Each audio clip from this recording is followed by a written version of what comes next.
Angeles prayer time நிகழ்ச்சிக்கு உங்களை அன்போடு வரவேற்கிறோம். இன்றைக்கி தேர்ஸ்டே. ஆக்சுவலி நம்ம எல்டர்ஸ்க்காக ப்ரேயர் பண்ண நாள். ஆனால் இந்த ஹோலி வீக்குங்கிறதுனால நம்ம மண்டேலேருந்து இயேசுவானவர் சிலுவையில் மொழிந்த வசனங்களை வார்த்தைகளை நான் ஒவ்வொரு நாள் தியானிச்சுட்டு வரோம். ஸோ மண்டே முதல் வார்த்தையை தியானித்தோம், டியூஸ்டே 2வது வசனத்தை தியானித்தோம், வெனஸ்டே 3வது 4வது வார்த்தைகளை தியானித்தோம். ஃபஸ்ட்டு மன்னிப்பு, 2வது ரட்சிப்பு, 3வது பராமரிப்பு அண்ட் தவிப்பு. ஓகே, இன்னைக்கு தேர்ஸ்டே 4வது 5வது 6வது வசனத்தை நம்ம தியானிக்க போகிறோம். ஸோ 5வது 6வது வசனத்தை தியானிக்கும்படியாக தெரிந்து கொண்ட வேத பாடம் யோவான் 19ஆம் அதிகாரம் 28 முதல் 30 வரை. யோவான் 19, 28 முதல் 30 வரை. அதன் பின்பு எல்லாம் முடிந்தது என்று இயேசு அறிந்து வேத வாக்கியம் நிறைவேறத்தக்கதாக தாகமாயிருக்கிறேன் என்றார். காடி நிறைந்த பாத்திரம் அங்கே வைக்கப்பட்டிருந்தது. அவர்கள் கடற்காளானை காடியிலே தோய்த்து ஈசோப்பு தண்டில் மாட்டி அவர் வாயினிடத்தில் நீட்டி கொடுத்தார்கள். இயேசு காடியை வாங்கின பின்பு முடிந்தது என்று சொல்லி தலையை சாய்த்து ஆவியை ஒப்பு கொடுத்தார். இதுல 2 வார்த்தை அடங்கியிருக்கு. ஃபர்ஸ்ட் தாகமாயிருக்கிறேன். அவரை சிலுவையை சுமக்க சொல்றாங்க. அது மலையில ஏறணும், சிலுவையை தூக்கிக்கிட்டு கையில் காலில் ஆணியை அடிக்கிறாங்க, நடு வெயில். சரிங்களா? ஸோ அவர் சொன்னது தாகமாயிருக்கிறேன். அதுக்கு என்ன பண்ணுறாங்கள, கசப்பு கலந்த காடியை கொண்டு கொடுக்குறாங்க. எவ்வளோ ஒரு மனசில் அந்த தாகம். அதே இது நம்ம இன்னைக்கு பார்க்க போது ஆத்தும தாகம். ஆத்தும தாகம், ஆத்துமாக்களை ஆதாயம் பண்ணுகிற தாகம், சோல் வினை. அந்த தாகம். நான் தாகமாயிருக்கிறேன், நான் தாகமாயிருக்கிறேன். ஆத்துமாக்கள்லாம் சாகுதே, ஆத்துமாக்கள்லாம் அழியுதே, ஆத்துமாக்கள்லாம் சோர்ந்து போறாங்களே, ஆத்துமாவை ஆதாயப்படுத்த ஆட்கள் இல்லையே. நான் தாகமாயிருக்கிறேன், எனக்கு ஆத்துமா வேணும். அவர் எல்லாரையும் பரலோகத்துக்கு கொண்டு போறதற்காக தான் இந்த பாதையெல்லாம் கடந்து வந்தார். 1-2 பேர் இல்லை, கிறிஸ்தவர்களை மட்டும் இல்லை, எல்லா மனுஷரையும் பாவிகளை ரட்சிக்கவே கிறிஸ்து இயேசு உலகத்தில் வந்தார். இல்லை? ஸோ எல்லாரையும் ரட்சித்து பரலோக ராஜ்யத்துக்கு கொண்டு போடும்படியான ஒரு தாகம். இன்னைக்கு அந்த தாகம் நமக்கு வேணும். எல்லாரும் ரட்சிக்கப்படணும், எல்லாரும் பரலோகத்துக்கு வரணும். என் சித்தப்பா, என்னுடைய சித்தி, என் தம்பி, என் தங்கச்சி, நோ, எல்லாரும் பரலோகத்துக்கு வரணும். அல்லேலூயா. அப்படிப்பட்ட தாகம் இன்னைக்கு நமக்குள்ள உண்டாகணும், எல்லாருக்கும் உண்டாகணும். அந்த தாகம், அந்த தாகம். ஐயோ, அந்த குழிக்குள்ள விழுறாங்களே, ஐயோ ஐயோ, அதென்ன நரகத்துக்கு நேராக போயிட்டு இருக்காங்களே, நமக்கு கண்ணுக்கு தெரிஞ்சும் ஒன்றும் பண்ண முடியல. ஜெபிப்போம். கர்த்தர் அதை கேட்ட வழியை கண்டிப்பாக உண்டாக்குவார். சரிங்களா? ஸோ அந்த தாகத்தை இன்னைக்கு தரும்படியாக ஜெபம் பண்ணுவோம். ஆத்தும ஆதாயத்தை பண்ணுகிற ஒரு தாகம். 2வது முடிந்தது என்று சொல்லி ஜீவனை விட்டார். அவருக்கு என்ன முடிஞ்சிருச்சு? அவருடைய எதற்காக பிதாவானவர் இந்த உலகத்துக்கு இயேசு கிறிஸ்துவை அனுப்புனாரோ அந்த வேலையெல்லாம் முடிஞ்சிருச்சு. ஸோ மகதலேனா மரியாள் மூலமா இந்த உலகத்துக்கு வந்தார். 12ஆம் வயதுல தேவாலயத்தில் அவருடைய வார்த்தை அப்பமே பிதாவானவரை கனப்படுத்தும்படியா அப்பமே எழுந்தார். அதன் பிறகு 30 வயசு வரைக்கும் அப்பா கூட இருந்தார். அவங்க செய்கிற தொழிலை செஞ்சார். சைலண்ட்டாக போயிட்டு இருந்துச்சு. பட் 30வது வயசில் யோவான் ஸ்நானத்துக்கு ஞான ஸ்நானம் கொடுத்தார். ஊழியத்தை ஆரம்பித்தார். என்னெல்லாம் விதின் 3 years 3 வருஷத்துக்குள்ள ஏகப்பட்ட அற்புதம் செஞ்சார். தண்ணீரை திராட்சரசமாக மாற்றி அந்த இடத்துல பண்ணார். எல்லாருக்கும் நிறைய அற்புதம் தெரியும். 5 மீன் 5 அப்போ 2 மீன் 5000 பேருக்கு கொடுத்தார். குருடர்களை பார்வையடை செய்தார். குஷ்டரோகியை சொஸ்தமாக்கினார். இறந்தவர்களை உயிரோடு எழுப்பினார். விதின் 3 years என்னெல்லாம் பண்ணார்ல. இது மட்டும் இல்லை, உபதேசம் பண்ணார். சர்ச்சில் போயிட்டு பைபிள் வாசிக்கிறாரு, உபதேசம் பண்ணுறாரு, அங்கே கூனியை எழுப்புறாரு. இறந்து 4 நாள் ஆன லாசருவை உயிரோடு எழுப்புறாரு. இல்லை, மலை மேலே உட்கார்ந்து பிரசங்கம் பண்ணுறாரு. அதுவும் நிறைய வசனங்களை போதிக்கிறாரு. கடன் மேலே நடந்தார். என்னெல்லாம் இல்லை. கிரேட். அவர் லார்ட் இஸ் கிரேட். அவர் Jesus is a great God. Okay, so the king. So இவ்வளோத்தையும் செய்கிறாரு. எல்லாம் முடிஞ்சிச்சு. எல்லாம் அவர் என்ன பிதாவானவர் இவரை வச்சு என்னெல்லாம் செய்யணும் அப்படின்னு பிளான் பண்ணியிருந்தாரோ அந்த பிளான் படி க்ளீனாக நடந்து இப்போ முடிய போகுது. ஸோ முடிந்தது. எவ்வளோ ஒரு, அதாவது எப்படின்னா, நிறைந்த மனதோட பா என்ன எதுக்கு அனுப்புனாரோ. நிறைய தடைகள் மத்தியில் அங்கே போதகர்லாம் தடை பண்ணுறாங்க. இங்கே வரக்கூடாது, அங்கே வரக்கூடாது, எங்கே நிறைய இடையில தடை பண்ணுறாங்க. தேவையில்லாமல் பேசுகிறாங்க. எதையும் கேர் பண்ணாமல் என்ன எதுக்கு ஆவியானவர் என்ன எதுக்கு பிதாவானவர் அனுப்புனாரோ நான் அதை நிறைவேற்றணும். யாரும் எப்படி சொல்லிட்டு போகிறாங்க, என்ன வேணாலும் பண்ணுறாங்க இல்லையா. அதுபடியே நடந்து போனார்.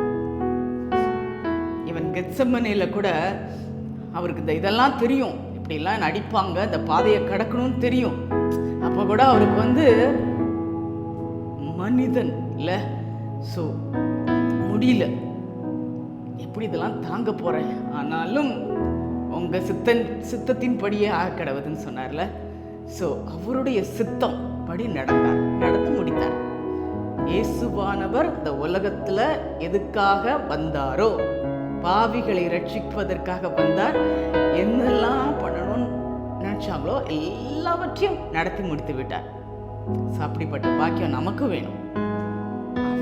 நான் ஏன் இந்த உலகத்தில் பிறந்தேன், நான் ஏன் இந்த உலகத்தில் உருவாக்கப்பட்டேன், என்னோட பீரியடுக்குள்ள அவருடைய சித்தம் நிறைவேறணும். அந்த சித்தத்துக்கு மாறா செயல்படுத்துறதுக்கு பிசாசானவன் நிறைய காரியத்தை காட்டுவான். வஞ்சிக்கிற பிசாசு. கேர்ஃபுல்லா இருங்க. இதுதான் என் லைஃப், நான் இப்படிதான் இருப்பேன். நோ. ஸோ வஞ்சிக்கிற ஆவி உங்களை ஈவன் ஜீசஸை கூட அங்கே 3 சோதனை கொடுத்தால. உபவாசம் முடிச்ச உடனே, பிகாஸ் அந்த 40 days உபவாசம் பண்ணிட்டு தான் அவர் உள்ள வரணும், உலகத்துக்குள்ள அவருடைய சித்தத்தை நிறைவேற்ற வரணும். பட் அந்த 40 days முடியும் போது அவருடைய ஊழியத்தை செய்ய முன்னாடி உபவாசித்து ஜெபம் பண்ண வெளியே வரும்போது பிசாசு எப்படிலாம், எதுக்கு பசியா இருக்கீங்க, இந்த கல் இருக்கு, இதை பிரெட்டாக்கி நீங்கள் சாப்பிடலாமே, நினச்சா சாப்பிடலாம், பட் நான் ஏன் சாப்பிடணும், என்னுடைய பிதாவுடைய வார்த்தை எனக்கு போதும், இதை சாப்பிட்டு தான் நான் திருப்தியான அப்படி சக்குன்னு ஆன்சர் பண்ணேன். அடுத்தது ஒரு அப்பரிக்கு மேலே கோயில் மேலே ஏற்றி வச்சு குதிங்களேன், உங்களுக்கு தான் ஏஞ்சல்ஸ்லாம் இருக்காங்க, எவ்வளோ நாக்காக பேசுகிறார் பார்த்தீங்களா. இதே மாதிரி தான் உங்ககிட்டயும் பேசுவார். ஏமாந்து போயிடாதீங்க, உனக்கு எதுப்பா இந்த வேலை, உனக்கு எதுக்கு இந்த வேலை, கடவுள்னு ஒருத்தர் இருக்காரா, அதெல்லாம் கிடையாது, சும்மா ஏதோ பேசிட்டு போயிட்டு இருக்காங்க, இவர் உண்மையான தெய்வம்னு யார் உனக்கு சொன்னது, இவர் இதெல்லாம் பண்ணுவாருன்னு யார் உனக்கு சொன்னது. இன்னும் ஒருவேளை உங்களுக்கு வார்த்தைகள் உள்ள வந்தாலும் அதை அமுக்கி வேற ஒரு வஞ்சிக்கிற ஆவி உங்க கூட செயல்படுதுன்னா கேர்ஃபுல்லா இருங்க. அப்படி பைபிள் வசனத்தை வச்சே பேசுறான் இல்ல பிசாசு. என்ன சொல்றாரு, கூதி உங்கதான் அப்படியே ஏஞ்சல்ஸ்லாம் அந்த பைபிள் வசனம் பாதத்துல கல்லில் இடராத பிடிக்க உன்னை பாதுகாத்து கொள்வாங்கன்னு இருக்குல்ல, நீ சொல்கிறத நான் கேட்கல, நீ சொல்லி நான் ஏன் குதிக்கணும்? தேவை கிடையாது. கடந்து போனார். அடுத்தது விடலை, மலை மேலே ஏறி போனார். மலை மேலே உச்சியில் கொண்டு வச்சுட்டான். இது பார், இவ்வளோ இப்போ என் கையில் இருக்கு, பிசாசு கையில் இருக்கு, எல்லாம் என் கையில் இருக்காங்க. நீங்கள் ஜஸ்ட் பணிஞ்சிக்கோ, நான் எல்லாத்தையும் உங்ககிட்ட தரேன்.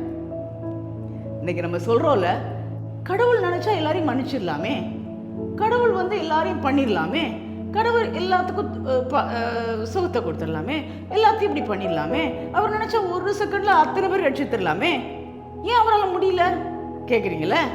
இதுதான் பிசாசோடைய கையில் சிக்கியிருக்கு இந்த உலகம்.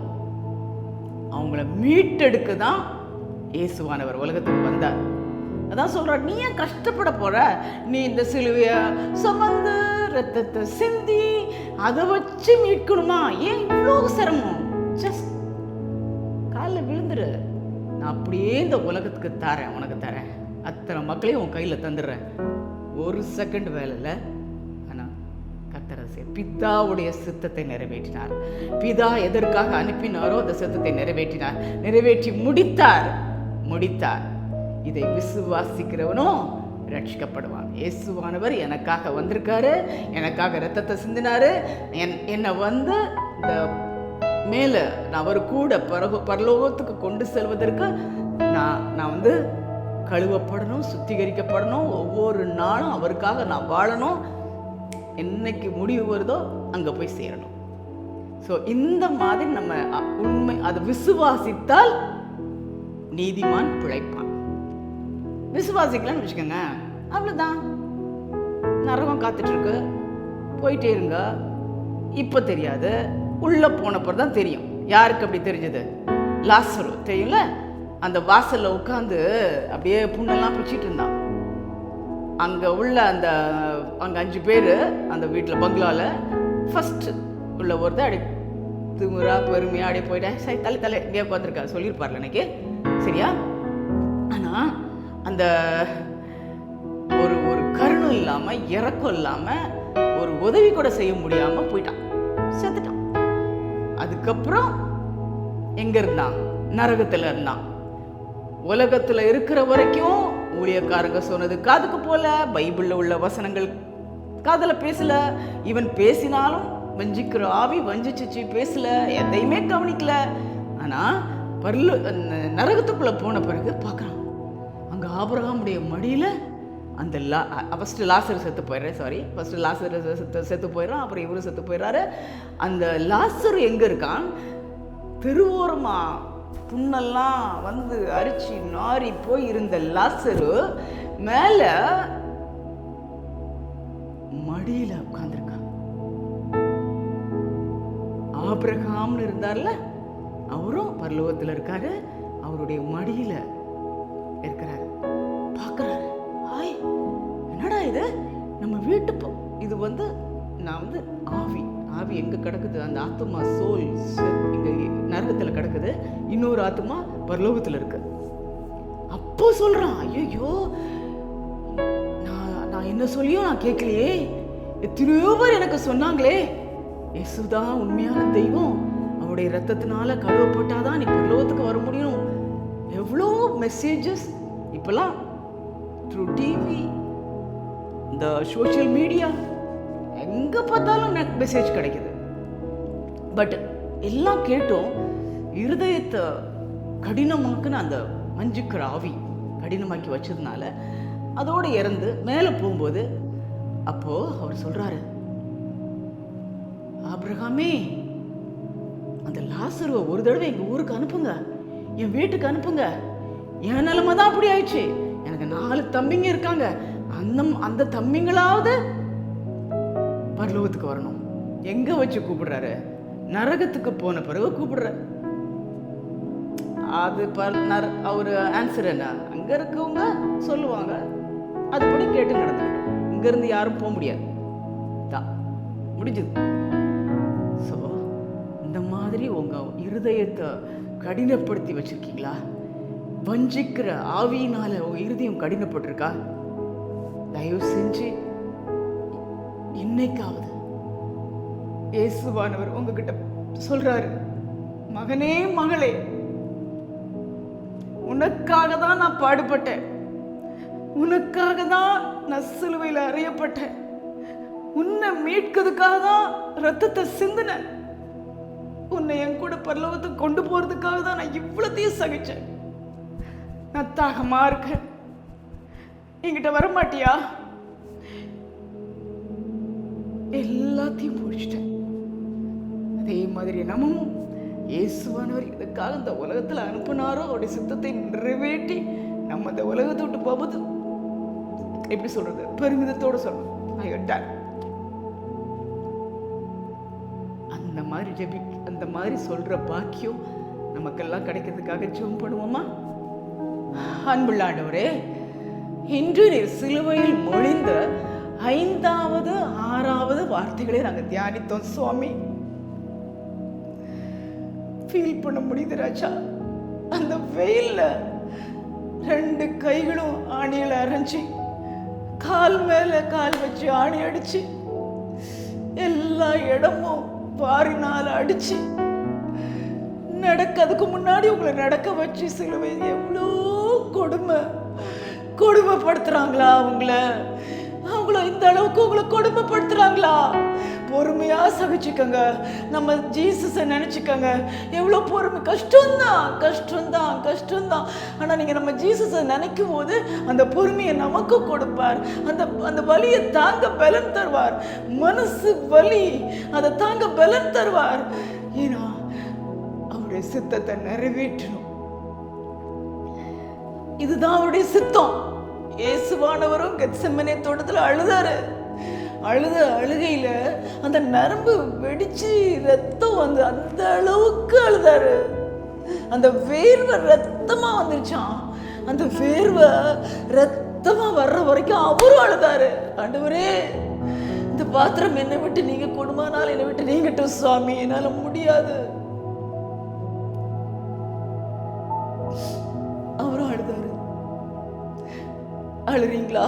இந்த ஊழியத்தை என்னால செய்ய முடியல, இந்த ஊழிய பாதையில என்னால கடந்து போக முடியல, நான் படுற துக்கம் நிறையா, நான் படுற அவமானம் நிறையா, நான் படுற அடி நிறையா, என்னால முடியலையே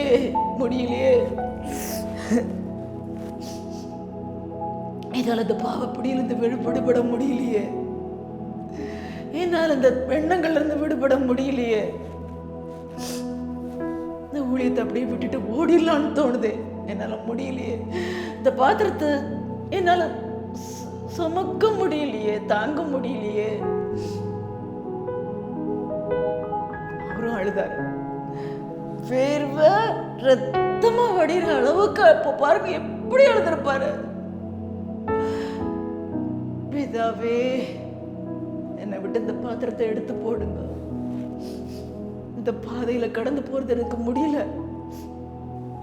ஆனாலும் கடைசியா சொல்றார், ஆனாலும் ஏன் சித்தப்படி இல்ல சுவாமி, உங்க சித்தப்படி நடத்துங்கப்பா. நான் ஒப்பு கொடுக்கிறேன். எனக்கு ஒப்பு கொடுக்குமா? யார் யார் எந்த கஷ்டத்துல இருக்கீங்களோ, யார் யார் எந்த கனமான சிலுவையை சுமந்து போயிட்டு இருக்கீங்களோ, யார் யார் அவமானத்தையும் நிந்தையும் அனுபவிக்கிறீங்களோ, அவருடைய சித்தம் நிறைவேறணும்னா இதெல்லாம் நம்ம தாங்கிதான் ஆகணும். அவருடைய சித்தம் நிறைவேறணும்னா நம்ம தாங்கிதான் ஆகணும். அப்போதான் ஜீசஸ் எப்படி அந்த உயிரை விடும் முன்னாடி எல்லாம் முடிந்தது. எதற்காக என்ன பிதாவானவர் இந்த உலகத்திற்கு அனுப்பினாரோ அது முடிந்தது. அவருடைய சித்தம் நிறைவேறினது. அந்த சந்தோஷத்தோடு நம்ம பரலோகத்துக்கு போகலாம். அந்த சந்தோஷம் எவ்வளவு கஷ்டப்பட்டாலும் சரி, எவ்வளவு பாடுபட்டாலும் சரி, எவ்வளவு நிந்தை அனுபவிச்சாலும் சரி, ஏசப்பாவுடைய சித்தம் என்னென்ன நிறைவேறணும் அதுதான் அன்னைக்கு ஊழியக்காரங்களாம் அதனாலதான் எல்லாத்தையும் தாங்குறாங்க. என்ன வேணாலும் சொல்லு, நமக்கும் ஜீசஸ்க்கும் உள்ள ரிலேஷன்ஷிப் எப்படி? ஒருவேளை அதுல விலகி இருந்தா அவருடைய சித்தம் இல்லாம ஊழியம் பண்ணீங்கன்னா தப்பு பண்ணிட்டு ஊழியம் பண்ணீங்கன்னா நீங்க ஒருவேளை உங்களை கொஞ்சம் எவ்வளவு ஊழியம் பண்ணலாம், உங்களை வச்சு எவ்வளோ நிறைய பேரை சுகப்படுத்தலாம், நிறைய பேருக்கு ஆறுதலான வசனங்களை சொல்லலாம், உங்களை வச்சு என்ன வேணாலும் பண்ணலாம்.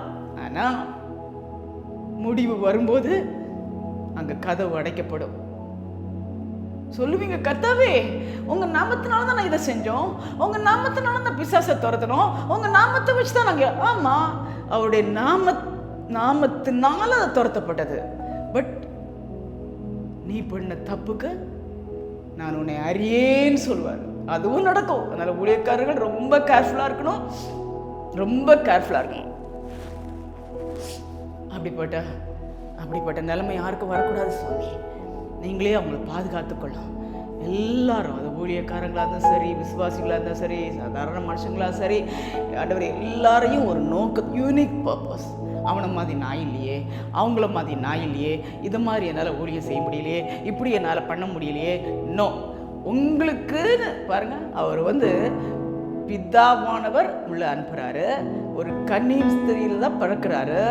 ஆனால் அவங்க பண்ணுற தொழில 30 வயசு வரைக்கும் அவங்களுக்கு கூட தான் இருந்திருக்காரு. நினச்சா என்ன வேணாலும் பண்ணிக்கலாம். பிகாஸ் தேவனுடைய குமாரன் அவருக்கு எல்லாமே தெரியும். பட் அமைதியாக அவர் நேரம் வர்ற வரைக்கும் 30 இயர்ஸ்க்கு அப்புறம் வச்சு அவ்வளோ 3 இயர்ஸ்க்குள்ள என்னெல்லாம் பண்ண முடியுமோ எல்லாம் பண்ணி வேலையை முடிச்சிட்டேன். ஸோ நமக்கும் நேரம் வரும். அந்த ஒருவேளை உங்களை தெரிந்து கொண்டால் கூட, ஆக்சுவலி நான் அந்த ப்ரேயர் கூட நான் இப்போ நினைக்கிறேன், இது ஒரு 10 இயர்ஸ்க்கு முன்னாடியே, 10 இயர்ஸ் 2000 2004 நிறைய வருஷத்துக்கு முன்னாடியே, 15 இயர்ஸ்க்கு முன்னாடியே இந்த பாக்கியம் எனக்கு கிடச்சிது. ப்ரேயர் வாரியராக இருந்தேன். அதுக்கப்புறம் அதுவும் இந்த ஏழைங்களுக்கு உதவி செய்யணும் அப்படிங்கிற விஷன் கிடச்சிது. உதவி செஞ்சேன். ஆனால் இன்னைக்கு அந்த பாக்கியம் இன்னைக்கு தான் நிறைவேறுது. நிறைய நாள் சன்கிட்ட ரெக்வெஸ்ட் பண்ணியிருக்கேன். ஆனால் இன்னைக்கு அந்த கிருபை, ஜெபிக்கிற கிருபை, அநேகருக்காக ஜெபம் பண்ணிக்கிற கிருபை ஒரு ரூம்குள்ள நடக்குது. கிருபை. Thank you Jesus, thank you thank you thank you thank you thank you. அதே மாதிரி உங்களுக்குன்னு இயேசுவானவர் கர்த்தர் என்ன சித்தம் வச்சிருக்கிறாரோ அது நடக்கும். லேட் ஆனாலும் நடக்கும். ஜீசஸ்க்கே 30 இயர்ஸ்ல தான் ஆரம்பிச்சிருக்கு. 3 இயர்ஸ்க்குள்ள பெரிய காரியத்தை செஞ்சார். அதே மாதிரி உங்களை கொண்டு என்ன நோக்கம் வச்சிருக்கிறாரோ அது நிறைவேறும். யாரு தடை பண்ணாலும் சரி, யாரு தடை பண்ணாலும் சரி, இல்லை நீங்களே அதற்கு தடையா இருந்தாலும் சரி, உங்களுடைய பெருமை அதுக்கு தடையா, உங்க ஈகோ அதுக்கு தடையா இருந்தாலும் சரி, ஆனா அவருடைய சித்தம் நடக்கும். சித்தம் நடக்கணும். அதுக்காக நம்ம ஜெபிப்போம். கர்த்தாவே யார் யாருக்கு என்ன சித்தம் வச்சிருக்கிறீரோ அதன்படி நடத்தும். அதுக்கு விரோதமா கிரியை செய்கிற ஆவிகளை இயேசுவின் நாமத்தால சபிக்கிறோம். வஞ்சிக்கிற ஆவிகளை கட்டுகிறோம். ஹல்லேலூயா. உங்க சித்தத்துக்கு ஒப்பு கொடுத்து ஜெபிச்சு உங்களுடைய சித்தத்தை நிறைவேற்றி முடிச்சு இந்த உலகத்தை விட்டு போகும்போது டன். Thank you Lord. அப்படிப்பட்ட பாக்கியத்தை நீர் எல்லாருக்கும் கொடுக்க போகிறதுக்காக நன்றி. நீர் எல்லாருக்கும் கொடுக்க போகிறதுக்காக நன்றி. நீர் எல்லாருக்கும் கொடுக்க போயிருக்கா நன்றி. நாங்கள் உம்மை நோக்கி பார்க்கும்போது, உம்மக்கிட்ட வரும்போது, ஏசப்பா நான் எல்லாம் முடிச்சிட்டேன், சந்தோஷமா உம்மை நோக்கி உங்ககிட்ட வர எங்களுக்கு கிருபை தாங்க. அப்படி விட பாக்கியத்தை நீர் எல்லாருக்கும் கொடுக்க போறதுக்காக நன்றி. பெரிய காரியங்களை செய்யும் நீர் மாத்திரம் மகிமைப்படும். இயேசு கிறிஸ்துவின் நாமத்தில் கெஞ்சுகிறோம் எங்கள் பரமபிதாவே. ஆமென், ஆமென், ஆமென்.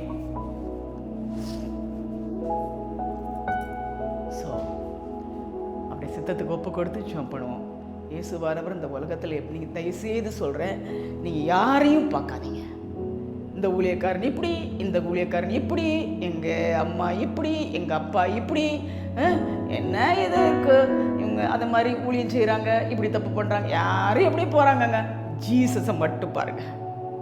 ஜீசஸ் எப்படி இருந்தார், ஜீசஸ் எப்படி இந்த 3 வருஷத்தில் ஊழியம் செஞ்சார், ஜீசஸ் எப்படி பொறுமையாக அவங்க அப்பா கிட்ட வேலை செஞ்சார். ஜீசஸை மட்டும் பாருங்க. உலகம் மனுஷனை யாரையும் பார்க்க, ஈவன் உங்கள் அம்மா இருந்தாலும் அப்பா இருந்தாலும், இல்லை உங்களுக்கு ரொம்ப ஃப்ரெண்டாக இருந்தாலும், இல்லை ரொம்ப ஏதோ சிஸ்டர் பிரதர், நோ, ஜீசஸை மட்டும் பார்த்தீங்கன்னா மேலே போக முடியும். மற்றபடி யாரையாவது பார்த்து அவங்கள ரோல் மாடலாக வச்சு போயிட்டு இருந்தீங்கன்னா வீழ தான் செய்யணும். தயவு செஞ்சு ஜீசஸை மாத்திரம் பாருங்கள். ஜீசஸை மாத்திரம் பாருங்கள். அவர் எப்படி இந்த உலகத்தில் வாழ்ந்தார், எப்படி உலகத்தில் பெரிய காரியங்களை செய்தார், கடைசியில் அவருடைய சித்தத்துக்கு ஒப்பு கொடுத்து இந்த உலகத்தை விட்டு போனால் கூட அடுத்தாப்புல நம்ம பார்க்க போகிறோம். உயிரோடு இருந்ததை சண்டே பார்க்க போகிறோம். எல்லாருக்கும் தெரிஞ்சது தான். ஸோ அப்படிப்பட்ட பாக்கியத்தை நம்ம எல்லாருக்கும் தருவாராக. ஏசப்பா, எங்களுக்கு அந்த கிருபையை தாரணும், பொறுமையை தாங்க, சகிக்க கிருபை தாங்க. எங்களுடைய நீர் எங்களுக்கு கொடுத்த நாட்களுக்குள்ளாக நம்முடைய சித்தத்தை நிறைவேற்ற எங்களுக்கு கிருபை தாங்க. இப்படிப்பட்ட பாக்கியம் எல்லாருக்கும் கிடைப்பதாக. Angels prayer time everyday just 10 minutes. சில நேரம் இன்றைக்கெலாம் 15 minutes ஆயிருக்குன்னு நினைக்கிறேன். ஆவியானவர் லீட் பண்ணுறது தான்.